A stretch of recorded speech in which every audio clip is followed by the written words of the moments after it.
আমি যদি হতাম বনহংস, বনহংসী হতে যদি তুমি, কোনো এক দিগন্তের জলসেড়ী নদীর ধারে ধানক্ষেতের কাছে ছিপ ছিপে স্বরের ভিতর এক নিরালা নীড়ে, তাহলে আজ এই ফাল্গুনের রাতে ঝাউয়ের শাখার পেছনে চাঁদ উঠতে দেখে আমরা নিম্নভূমির জলের গন্ধ ছেড়ে আকাশের রূপলির শস্যের ভিতর গা ভাসিয়ে দিতাম।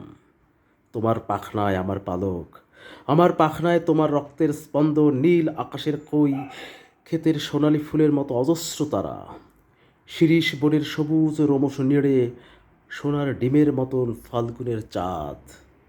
হয়তো গুলির শব্দ, আমাদের তীর্যক গতিস্রোত, আমাদের পাখনায় পিষ্টনের উল্লাস, আমাদের কণ্ঠে উত্তর হাওয়ার গান।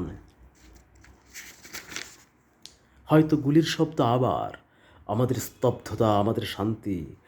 আজকের জীবনের এই টুকরো টুকরো মৃত্যু আর থাকতো না আজকের জীবনের টুকরো টুকরো সাধের ব্যর্থতা ও অন্ধকার।